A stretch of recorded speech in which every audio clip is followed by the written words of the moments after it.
Ay, ay, ay.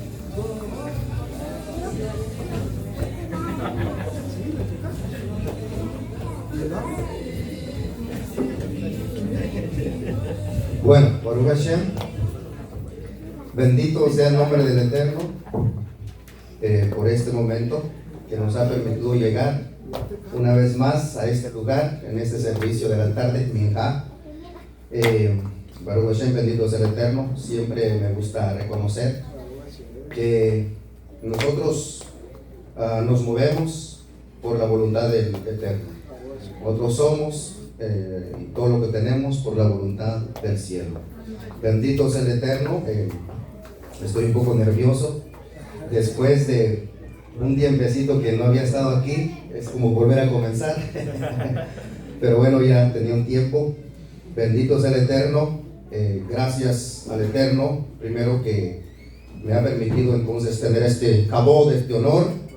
Así que con el permiso del cielo, bajo la autoridad de nuestro santo maestro Yeshua Mashiach, con el permiso de nuestro también querido Jajam Ram Ben Abraham, que la paz sea sobre él donde quiera que él se encuentre. Con su permiso, Rab, gracias por este kabod. Está usted presente, estoy un poco nervioso, pero bueno. Baruch Hashem, vamos a compartir algo de Torah en esta tarde. Así que con el permiso también de los líderes aquí presentes, hoy no está nuestro hermano Asriel, pero bueno, que el Eterno lo guarde donde quiera que él esté. Con el permiso de todos ustedes, vamos entonces a comenzar la clase o la charla de hoy. Yo le preguntaba al Rab que si puedo hablar de otras cositas o necesariamente tiene que ser de la parashá, pero bueno, yo quiero compartir algo que en realidad son parte de las parashot que han pasado, comenzando con la parashá Miketz, la parashá Vaigash y pues la parashá Vayehi, y a ver si puedo conectarlo con la parashá Shemot.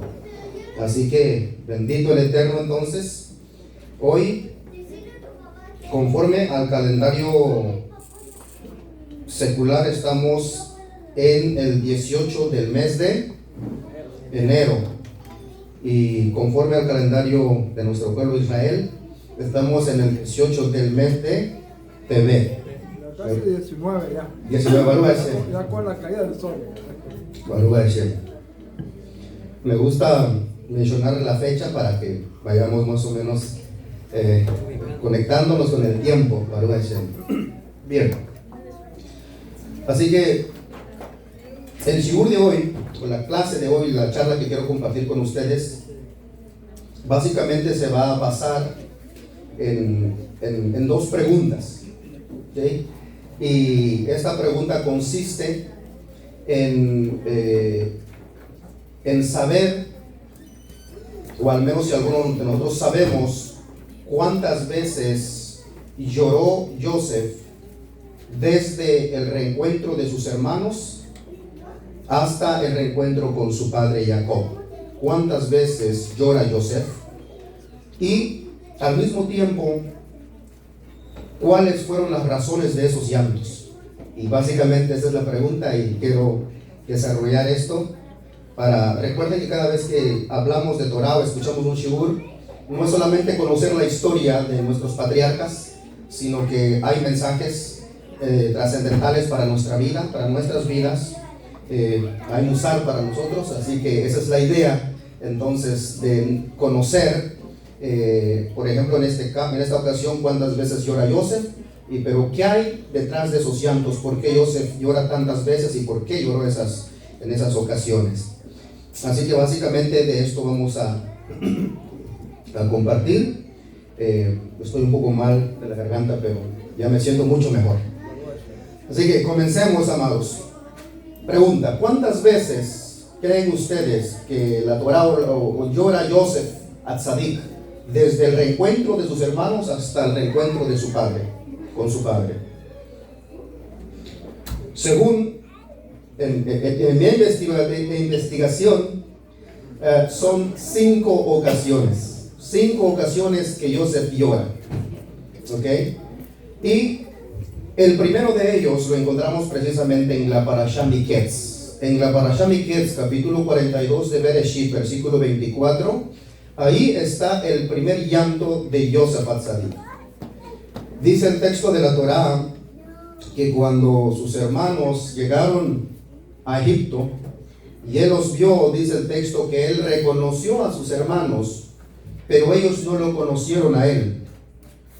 Pero dice que como él conoció a sus hermanos, entonces se trató de portar un poco estricto Joseph, y entonces dice que ellos dijeron: esto nos pasa porque nos acordamos de la voz del muchacho, haciendo referencia a Joseph, que habían vendido hace 22 años atrás. Y Joseph conocía, que sabía el hebreo, obviamente, conocía entonces lo que sus hermanos estaban diciendo. Eso le conmovió mucho a Joseph, y fue la primera vez que Joseph llora.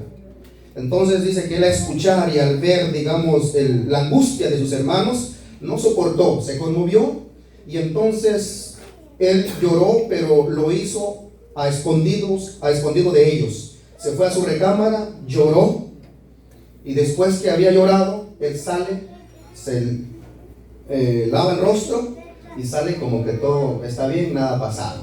Eso fue la primera vez que lloró Joseph.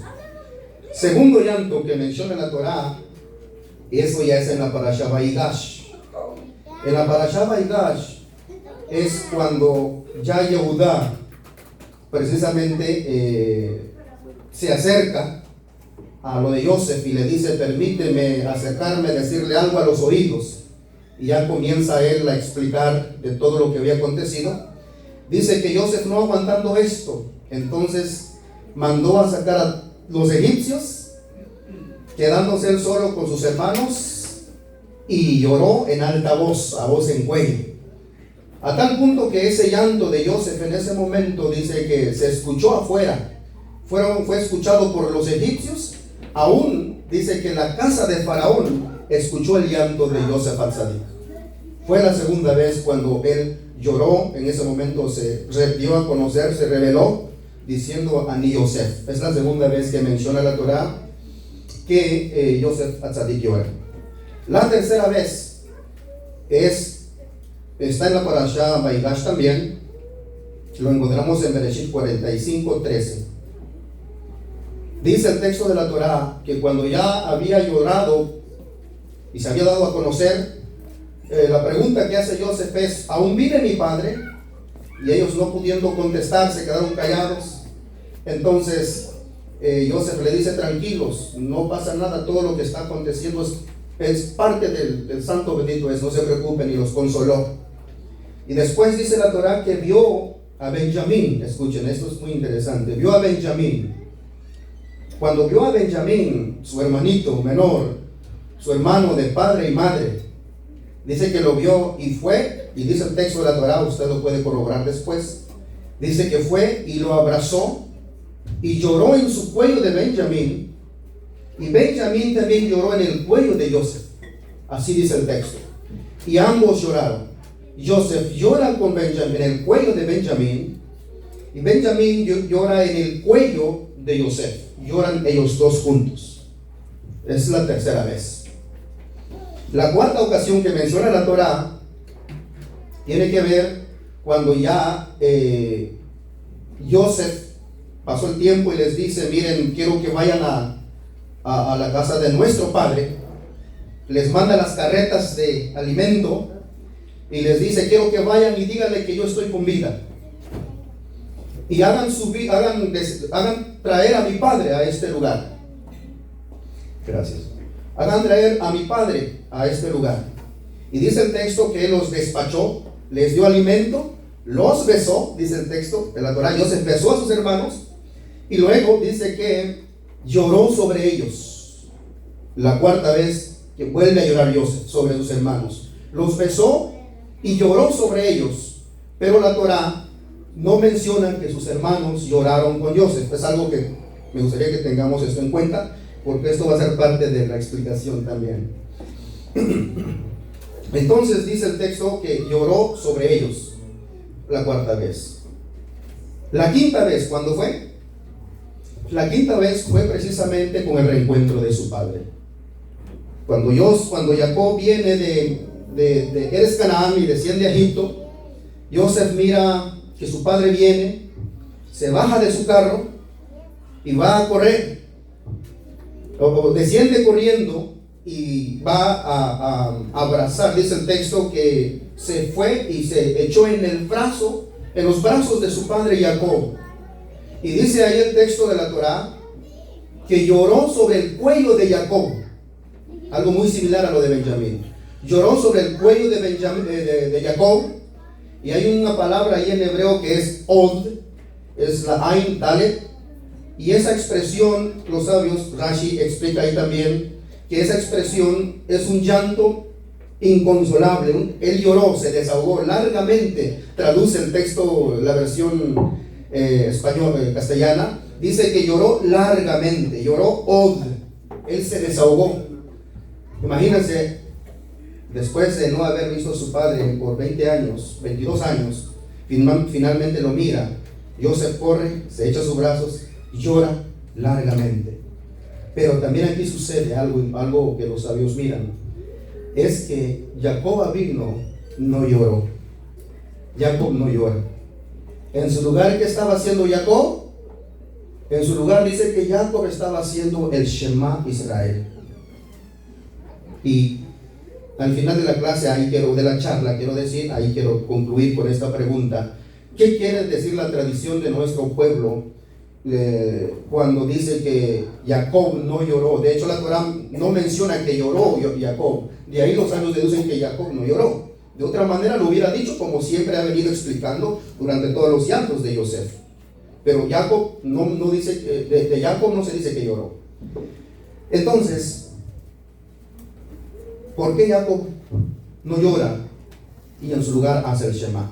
Eso lo vamos a dejar por último. Ok. Entonces, estas son las 5 ocasiones donde Jacob llora. Ahora, vamos a explicar, amados, con la ayuda del Eterno, el primer llanto de Joseph Atzadik. ¿Por qué llora Joseph Atzadik?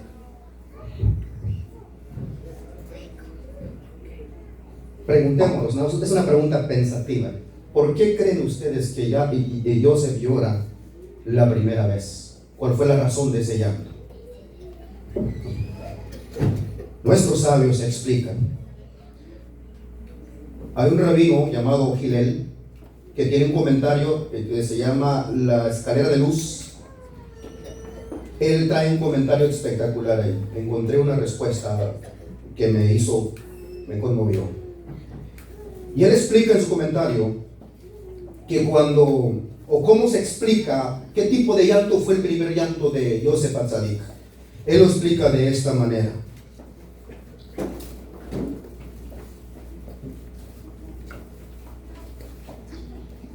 Está escrito en el libro de Bereshit 42, 7 y 8 que cuando Joseph mira a sus hermanos, dice que él los reconoció, pero ellos no lo reconocieron a él. Y luego sigue diciendo la Torá que Joseph sí reconoció a sus hermanos. Es decir, ahí la Torá como que redunda, es algo redundante, repite 2 veces. Joseph conoció a sus hermanos sus hermanos a él no. Y luego dice otra vez la Torah, y Joseph conoció a sus hermanos.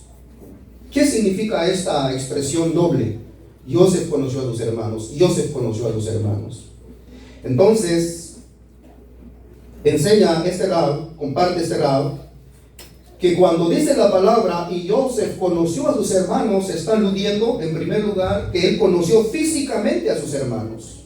Ya habían pasado 22 años, ya habían cambiado físicamente, pero cuando él los mira, hubo una corazonada y su corazoncito sin duda comenzó a palpitar. Estos son mis hermanos, los conoció. Los conoció físicamente, los reconoció. Sintió algo en el corazón. Pero, ¿qué significa entonces la segunda expresión? Y Joseph conoció a sus hermanos. Esto alude a que Joseph dice, no solamente conoció físicamente a sus hermanos, sino que los conoció en un nivel más profundo, en un nivel espiritual. No solamente los vio, sino que vio sus almas. Y reconoció que su alma, en el alma de sus hermanos, había algo que necesitaba ser curado. Y Joseph, cuando los vio, miró que el alma de sus hermanos había algo que necesitaba ser curado. Vio, espiritualmente estaban lastimados el alma de sus hermanos. Entonces a eso alude que Joseph Atzadik no solamente los vio, los conoció físicamente, sino que también vio el nivel espiritual en que sus hermanos se encontraban, los vio. Y él se dio cuenta que espiritualmente había algo en el alma de ellos que necesitaba ser sanado. Por eso el texto dice que los vio. Y de hecho, los sabios preguntan cómo es que Joseph conoció a sus hermanos, que sus almas estaban angustiadas, porque ellos mismos dijeron, mira, todo lo que nos está pasando es porque lo que le hicimos a nuestro hermano Joseph. Cómo él nos rogaba de que no lo vendiéramos, cómo él nos rogaba que no lo echásemos al pozo. Y todo lo que nos ha venido es porque realmente nosotros cometimos este pecado. Y Joseph, precisamente cuando vio eso fue lo que le llevó a llorar por primera vez. Al ver que el alma de sus hermanos había algo que necesitaba ser curado. Y Joseph le dolió, se angustió juntamente con ellos. Vio que ellos estaban dañados espiritualmente. Y entonces Joseph se fue adentro, lloró y regresó como que no pasaba nada. Pero a partir de ahí sucedió algo importante. Muy importante. Dice que desde ese momento Joseph comenzó a tratar a sus hermanos con dureza. Y los hizo pasar en un proceso de... Ya hemos leído las parashot. ¿Cómo es que Joseph, entre comillas, maltrató, entre comillas, a sus hermanos? Y de hecho los sabios preguntan si Joseph era un gran sádico, un gran justo, un hombre justo. ¿Cómo es que hace pasar a sus hermanos por todo lo que él les hizo pasar? Entonces los sabios enseñan una cosa. Joseph lo hizo con la única intención de ayudar a sus hermanos que hicieran teshuvah de ese error que habían cometido antes. Lo hizo con esa intención, los hizo pasar por ese proceso para que ellos al final del día alcanzaran a hacer tikkun, rectificación de sus errores, alcanzaran a hacer teshuvah y nuevamente sus almas fuesen sanadas.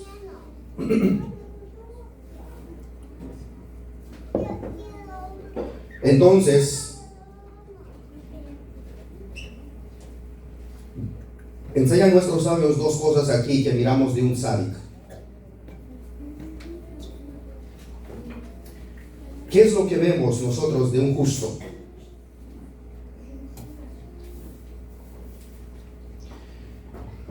Un justo, primero dice que tiene el espíritu de percepción.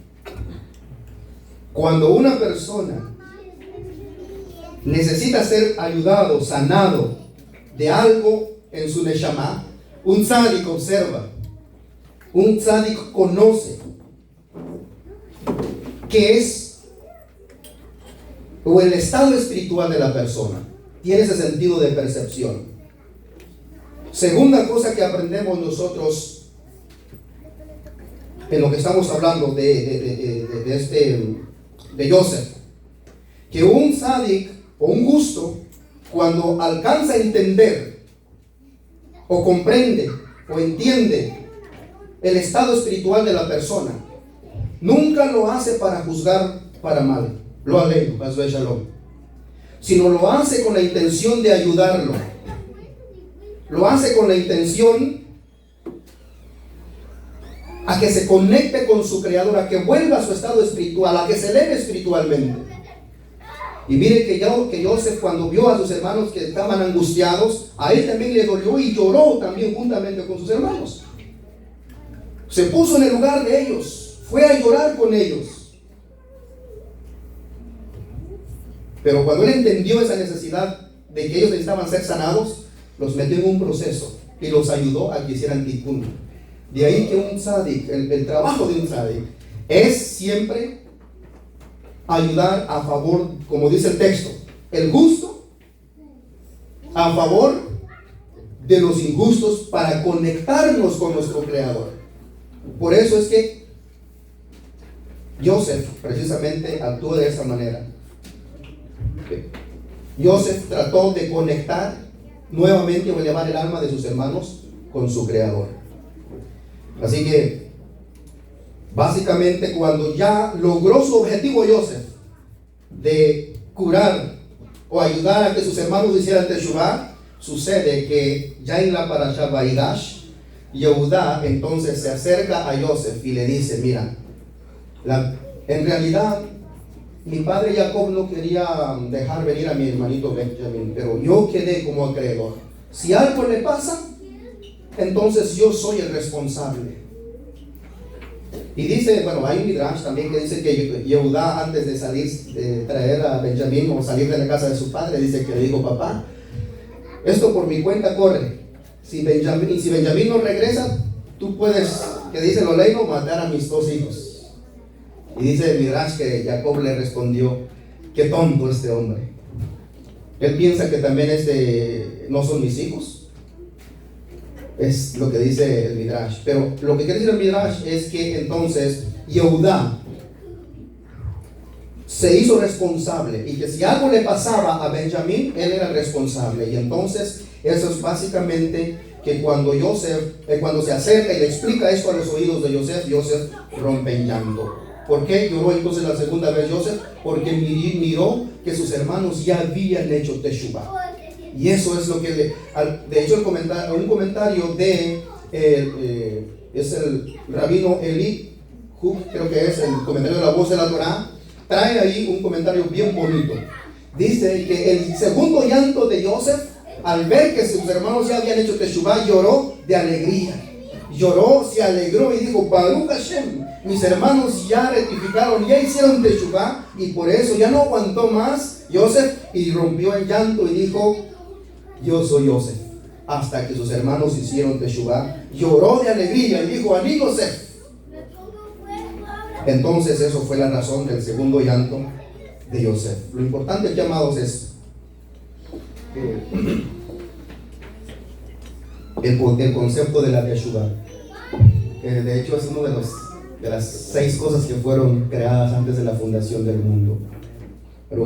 Así que la teshuvá es algo, como dice nuestra Mishnah, cuando alguien hace teshuvá aquí, hay alegría, hay fiesta en los Shamayim por una persona que hace teshuvá. Y Yosef se alegró y lloró, y eso fue lo que le llevó a llorar a Yosef. Bueno,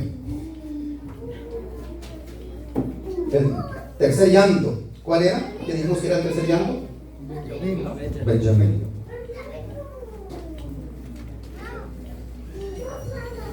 Voy a necesitar de otro chivito por acá. Así decimos en Guatemala, chivito. Es más kosher que en Venezuela. ¿Cómo fue? Es más kosher que en Venezuela. En Venezuela dicen chuleta. Chuleta. Bien. El chilito es más kosher, ¿verdad? Ah, sí. El chivo expiatorio.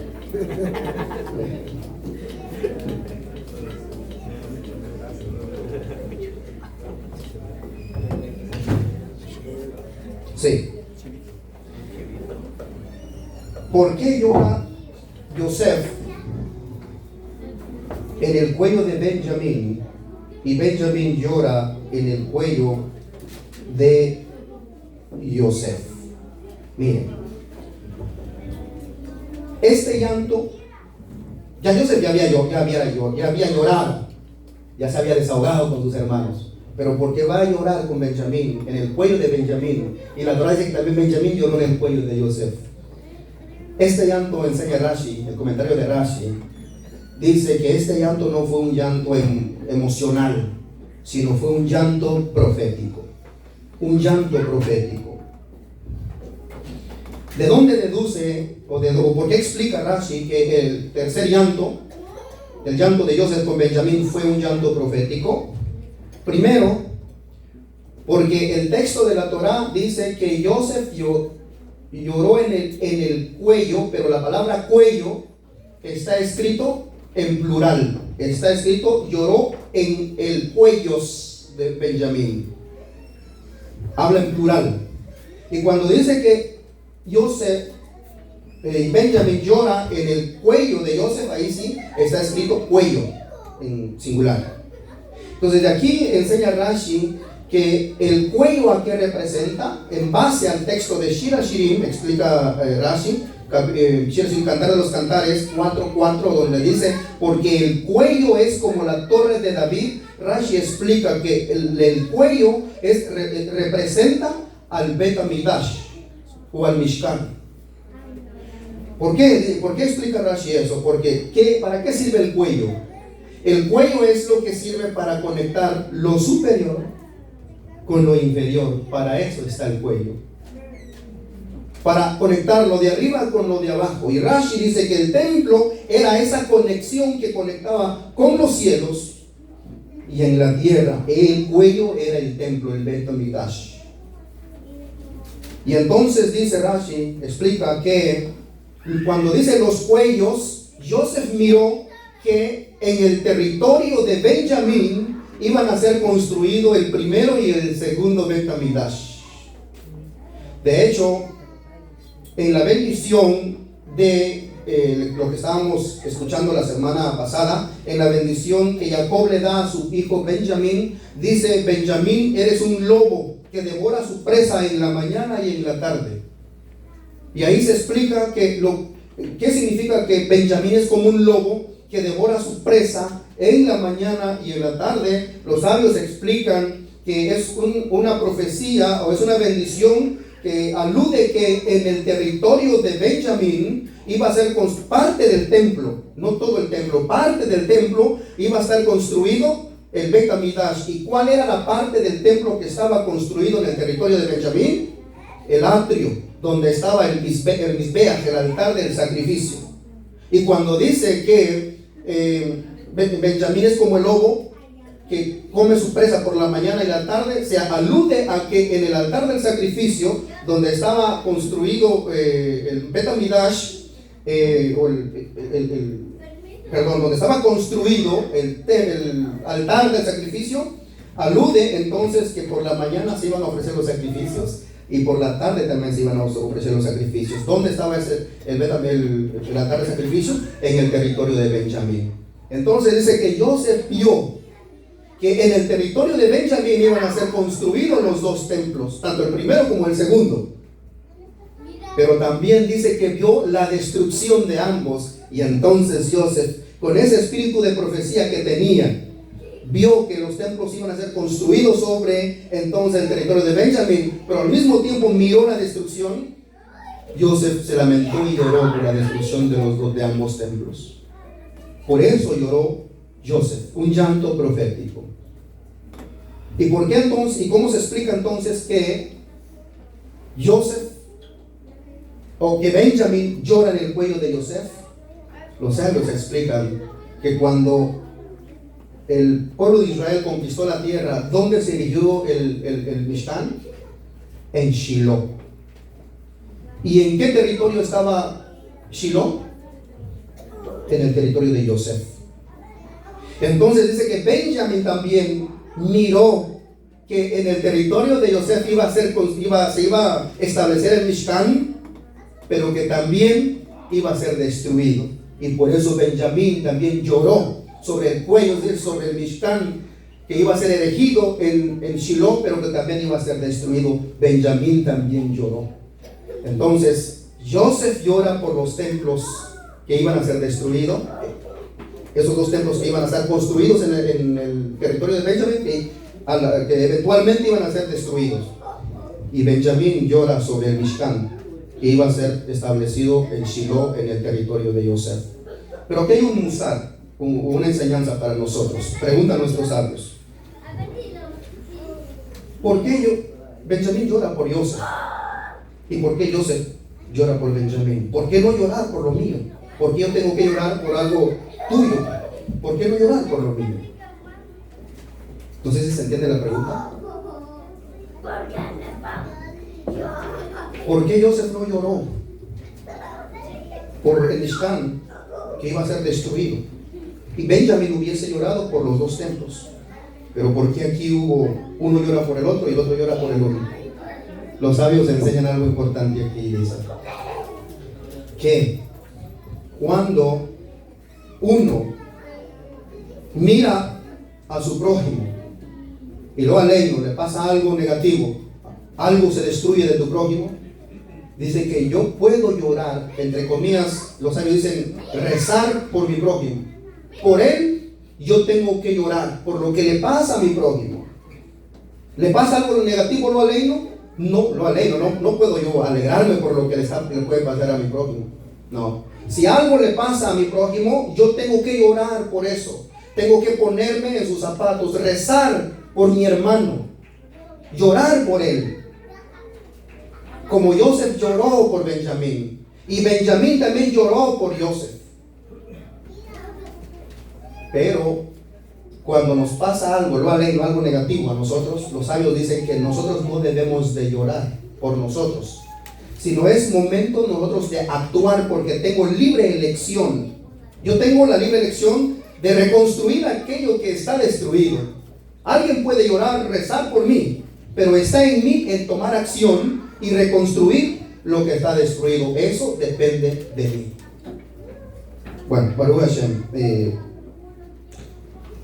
vamos a pasar al cuarto llanto, que es Joseph llora por sus hermanos, los besa y llora sobre ellos, pero ellos no lloraron por Joseph. Este llanto también lo trae Rashi, dice que es un llanto profético. ¿Qué vio Joseph? Miró Joseph que eventualmente las 10 tribus, sus 10 hermanos, se iban a ir al exilio, y Joseph lloró por ese exilio, que hasta hoy en día todavía está ese exilio. Y Joseph lloró por ese exilio que hasta hoy en día nuestro pueblo está en el exilio. Pero bueno, como escuchamos en la mañana, se acercan los días que también todos vamos a ser reunidos otra vez, y entonces habrá llanto, no de tristeza, habrá llanto, no de lamento, como lo hizo Joseph, habrá llanto de alegría cuando nuestro pueblo retorna a acción. Así que sus hermanos no tuvieron ese nivel profético, y por eso también no miraron esta profecía, y por eso no lloraron. ¿Okay? Pero bueno, el último, para ir concluyendo, aquí espero me tengan paciencia, porque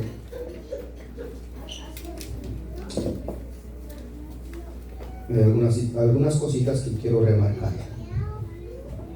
El último llanto, el llanto de Joseph con Jacob vino, Bereshit 46, 29, dice: y Joseph unció su carro y vino a recibir a Israel su padre en Goshen, y se manifestó a él y se echó, escuchen, se echó sobre su cuello y lloró sobre su cuello largamente.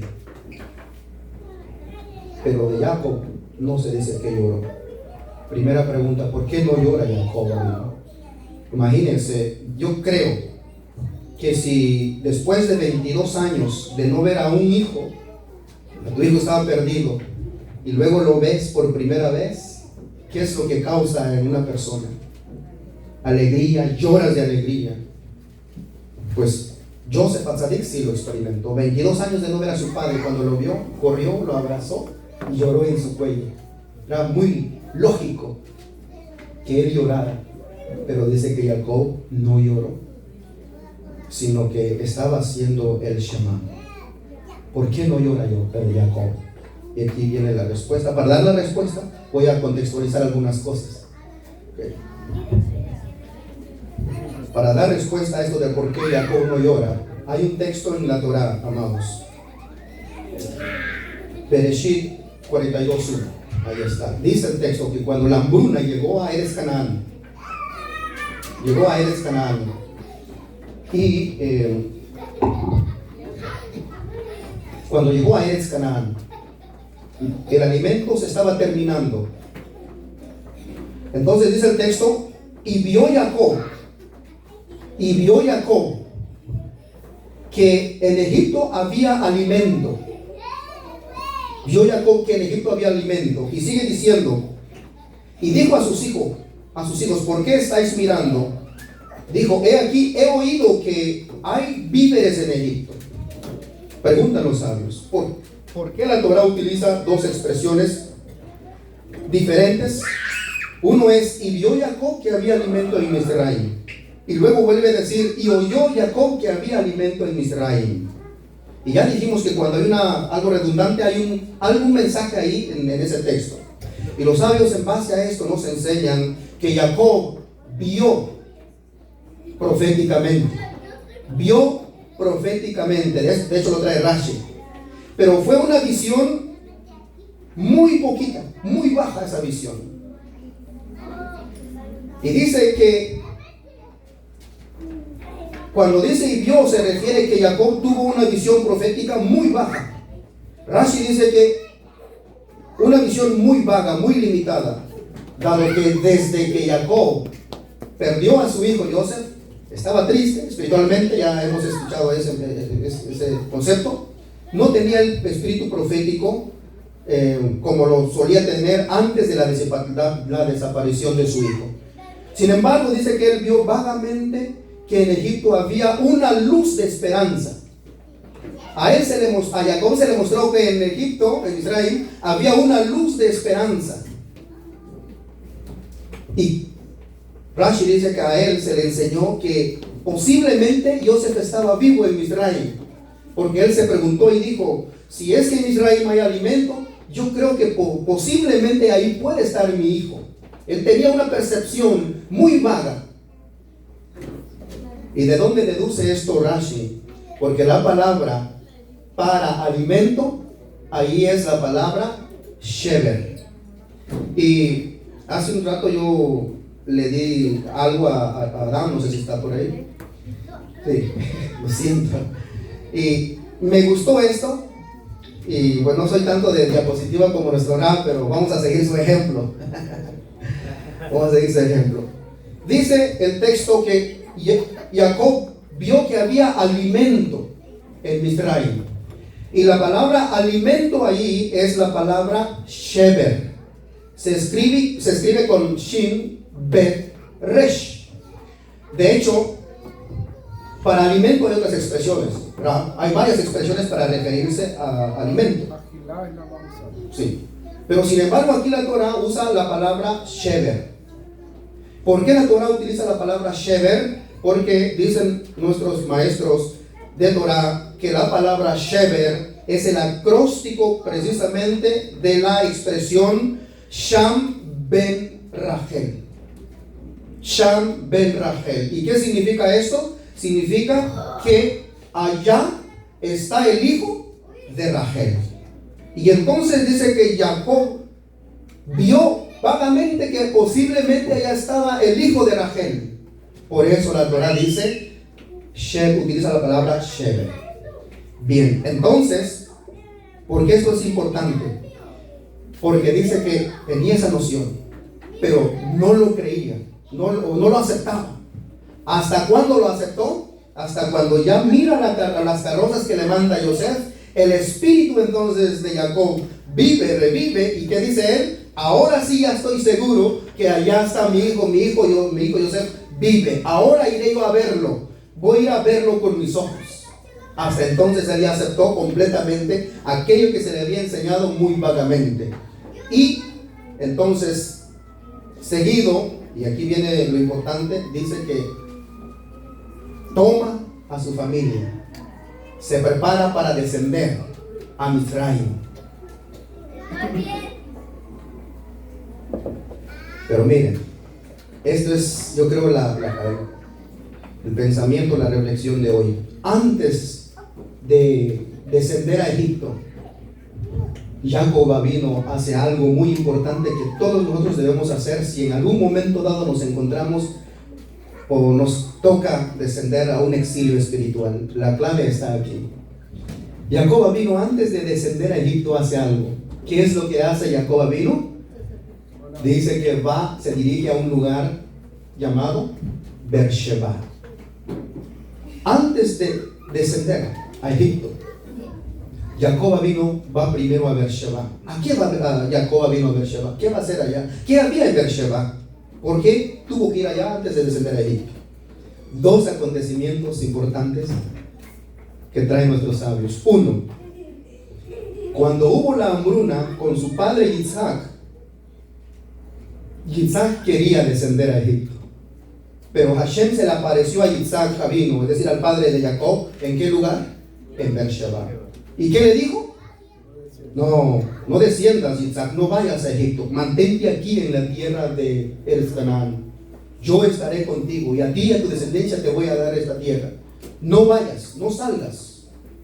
Y entonces Jacob vino siguiendo los pasos de su padre, fue a Beersheba a consultar con Hashem. Aunque Joseph ya le había dicho: ven papi conmigo, aquí estoy, te estoy esperando. Él se preparó, pero antes de descender a Misraim, fue primero a consultar con el santo bendito es. Primero fue a consultar, fue a pedirle permiso a Hashem. Jacob no se movía si no era la voluntad de Hashem. Antes, por eso de ahí, antes de viajar a un lugar, de moverte a un lugar, primero hay que consultar con Hashem. Porque él dijo: si tú no vas conmigo, yo no desciendo. Pero si tú me prometes que vas a ir conmigo, entonces yo voy a descender. De hecho, Jacob dice que tenía miedo. Los comentaristas preguntan: ¿a qué tenía miedo Jacob al momento de descender a Misraim? ¿A qué le tenía miedo? Dice que él tenía miedo a que su familia pereciera en Egipto. También tenía miedo que la presencia del santo bendito se alejara de ellos por estar en un lugar como lo era Misraim, un lugar que en esa generación era un lugar donde imperaba la tumá, la impureza, idolatría, asesinato, etcétera, donde Jacob decía, pues se pudo haber preguntado: en un lugar tan oscuro como este, tengo miedo a que mi familia perece, y tengo miedo que a causa de la impureza que hay allá, la presencia divina se aleja de nosotros. También tuvo miedo de que él no mereciera ser enterrado junto a sus padres. Tuvo miedo de que su cuerpo iba a ser enterrado allá. Tuvo ese miedo, y por eso es que hizo jurar a Joseph, su hijo, que cuando él muriera, que lo fuera a enterrar a la cueva de Macpelá, donde estaban sus padres. Tuvo miedo también de no poder asistir a la salvación o a la redención de nuestro pueblo Israel de Egipto. Bueno, el caso es que tuvo miedo, y por eso es que fue a consultar con Hashem en Beersheba. Por eso se dirigió allá. Segundo acontecimiento que sucedió en Beersheba, ¿qué fue? Otro caso, pero un poquito más antiguo, con su abuelo Abraham. ¿Qué pasó en Beersheba con su abuelo Abraham? Está escrito en el libro de Bereshit 21:33, lo leo y dice: y plantó Abraham árboles de tamarisco. Otras traducciones dicen árbol de tamarisco. Y también habitó un tiempo, e incluso Dice, y plantó Abraham un árbol de tamarisco en Beersheba, y invocó allí el nombre de Hashem Elohim, y moró Abraham en tierra de los filisteos. En Beersheba sucede algo que dice que Abraham planta un árbol de tamarisco. Rashi, en el comentario de Rashi se discute a qué significa ese árbol de tamarisco. Hay unos que dicen que era como un lugar era como un hogar donde se daba alimento a los necesitados. Es un comentario.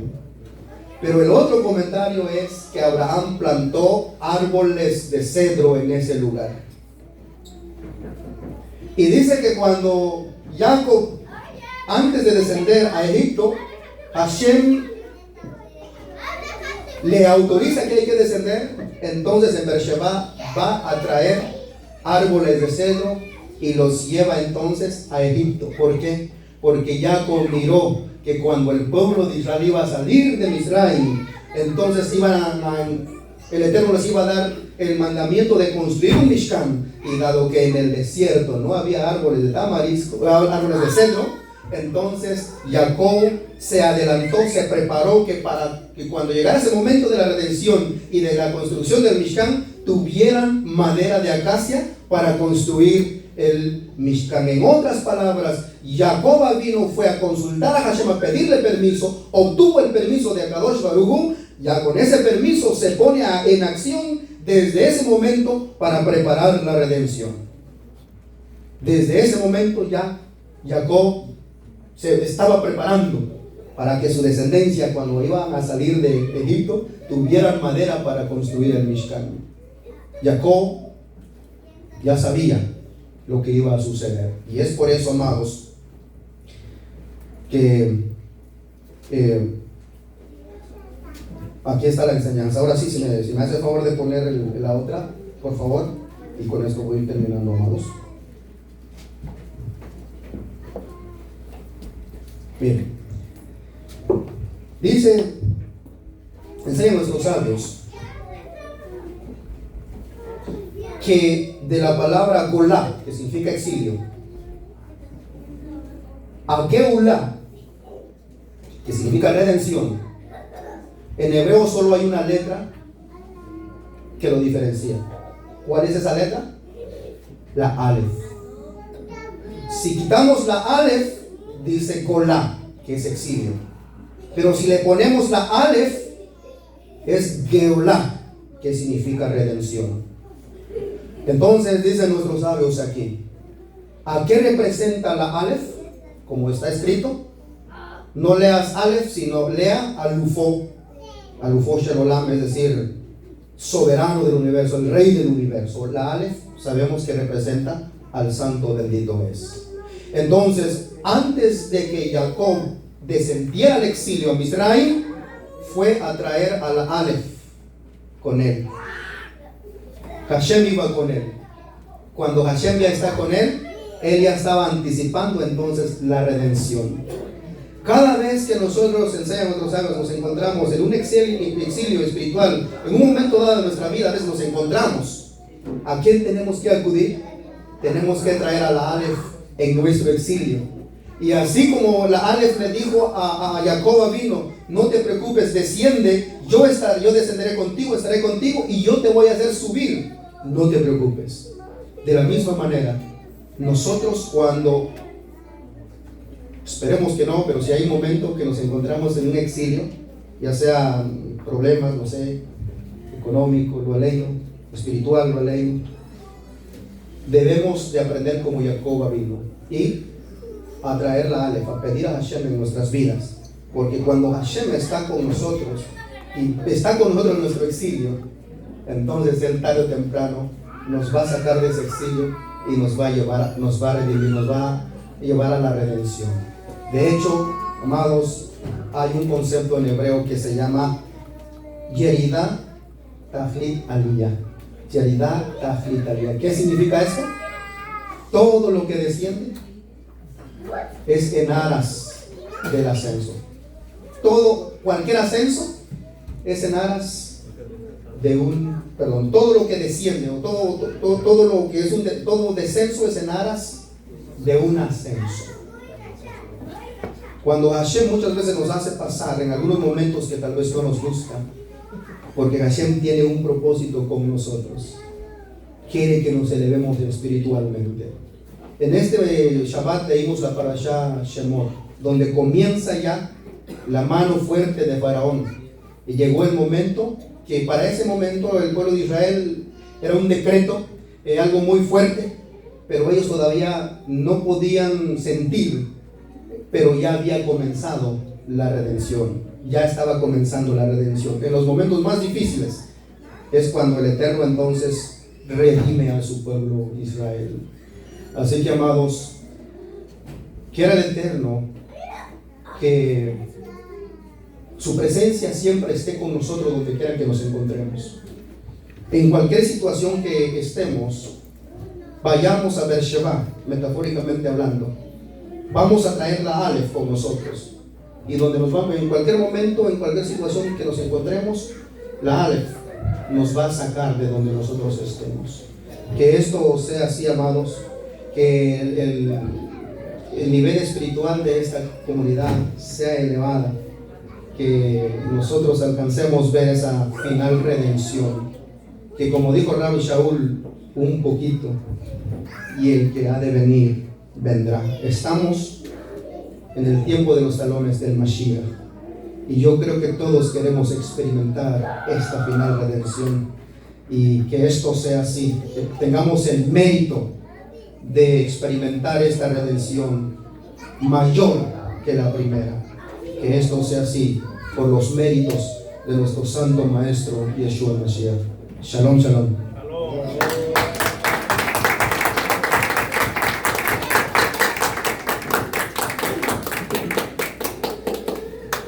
Baruch Hashem, bendito sea el Eterno. Baruch Hashem, por la Torah y por la palabra de vida.